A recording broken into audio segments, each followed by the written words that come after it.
चलिए देखिए, सबसे पहले हम कल पढ़ाए थे रोगवाहक। कौन सी पढ़े नहीं? रोगवाहक। प्रॉपर वीडियो आ रहा है होगा? रोगवाहक बोलो चला दीजिए। रोगवाहक कल देखा नहीं कि जो रोगवाहक क्या है ना, तो रोगवाहक का डिफिनेशन हो गया, यानी कि परिभाषा हो गया। अब रोगवाहक कौन हो सकल होगा? तो रोगवाहक हमी के सबसे बड़का भारी हो सकल कौन? मक्खी ना। मक्खी देखा रखी का मतलब गंदो पर बैठी या खानों पर बैठी बैठी कि ना। अब का कि जीवन से गंदा ले आई खाना पर धरी ओकरा खा ले, हम रोगी बन जाते।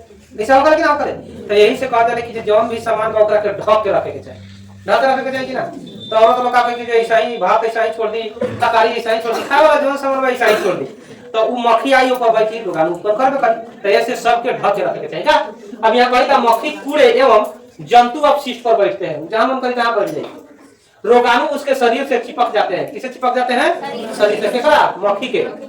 हाँ, जब मक्खी बिना ढके भोजन पर बैठती है तो रोगाणु का स्थानांतरण संभव है। यानी कि बिना ढके भोजन पर जब बैठी तो रोगाणु तो ले नहीं आई, अब वो एक दूसरा से दूसरा में भेज दी ना। अच्छा, ओकर बाद जो भी व्यक्ति ऐसी संदूषित भोजन करेगा उसके बीमार पड़ने की संभावना होती है ना। अगर खाई भोजन तो बीमार पड़ने करी।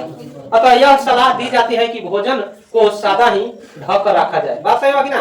ढक के अगर ना रखा जाए तो दिक्कत होबे करी का। फिर भाई का बिना ढके भोजन को खाने से बचना चाहिए। बात सही बाकी ना? बिना ढकल अगर ढकल ना हो तो करके छोड़ देना। बहुत देर से अगर ना ढकल हो तो का बात सही है कि गलती है? अब भाई देखिए यहाँ से टॉपिक बाटे बहुत शानदार और बहुत लाजवाब। यहाँ एकर पढ़ल बहुत जरूरी बाटे कि थोड़ा सा ध्यान दो। कहता कि जब मादा एनाफ्लीज कथी मादा एनाफ्लीज खूब बढ़िया से एकदम फोकस करें। यहाँ मादा एनाफ्लीज मच्छर इसका अन्य उदाहरण है। यानी कि रोगवाहक के दूसरा उदाहरण कौन बा? मादा एनाफ्लीज। मादा कहता मच्छर प्लाज्मोडियम यानी कि मलेरिया परजीवी का वाहक है। ये जब मच्छर काट ली, मादा एनाफ्लीज मच्छर काटने से कौन सा रोग होती है? मलेरिया। कौन सा रोग होती है?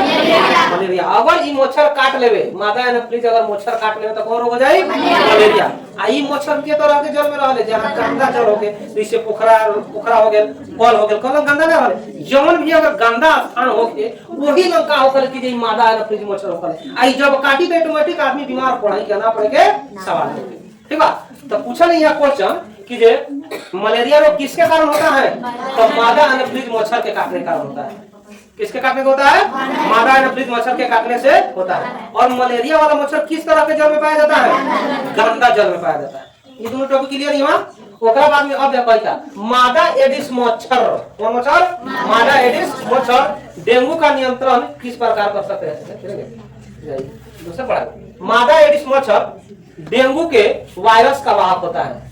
कहना कि डेंगू बुखार देख ले देखा ना सुनले होबे लिखा कि डेंगू बुखार हो गल है। आ मलेरिया के कोनो लोग जो ना जानता बनु उ कहतो टाइफाइड के बुखार को होखले नु। ठीक बा? टाइफाइड को बुखार हो कबो के तो बहुत लोग बाटे कि जे टाइफाइड ना कहे आवले उ कहले हमरा बबुआ के हमरा बबी के हाईफाई बुखार हो गेल। अरे हाईफाई बुखार का टाइफाइड ना हो तो कहले हमरा बबुआ के हाईफाई बुखार हो गेल बा। हाईफाई बुखार में तो ज्यादा कुछ लोग के ना कहे आवले ना। तो ये कहता कि जे मादा एडिस मच्छर के काटने से कौन सा रोग होता है? डेंगू। डेंगू बुखार किसके काटने से होता है? किस मच्छर के काटने से होता है? डेंगू किस मच्छर के काटने से होता है? मादा एडिस मच्छर के काटने से होता है। अब तोहरा से पूछा गया कि जो मादा एडिस जो मच्छर है किस तरह के जल में रहता है? गंदा जल में नहीं रहता है, शुद्ध जल में रहता है। काला जल में रहता है। जो डेंगू वाला मच्छर है वो शुद्ध जल में रहता है। काला जल में रहले? शुद्ध जल में, स्वच्छ जल में। काला जल में, स्वच्छ जल चाहे स्वच्छ स्थान में। ठीक बा? ज्यादातर मच्छर तो जल में होकले, लेकिन ये जो डेंगू वाला मच्छर है काला जल में रहले? स्वच्छ जल में। आ जब डेंगू बुखार कोनो को होइनु तो ओकर प्लेटलेट्स जौन होकले रक्त पटिकानु कहले रे उ सबसे कम हो जाले। ठीक बा? प्लेटलेट्स कथि होकले? सबसे कम हो जाले। तो ओकरा के पूर्ति करेला त किया बकरी के दूध पियो, आना तो सुबह का होके कि जे कांचे पपीता खा।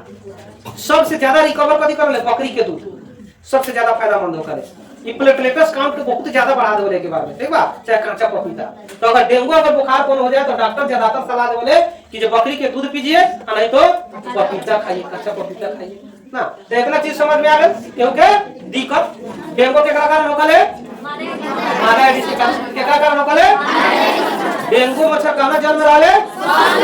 कहां जल में? और मलेरिया किसके कारण होता है? मादा एनोफ्लिज मच्छर के काटने से होता है ना। अच्छा, मादा एनोफ्लिज मच्छर किस तरह के जल में पाया जाता है? गंदा जल में पाया जाता है। ये बात सब लोग के समझ में आ गई। केहू के दिक्कत नहीं है। चलिए उसके बाद हम आगे बढ़ते हैं कि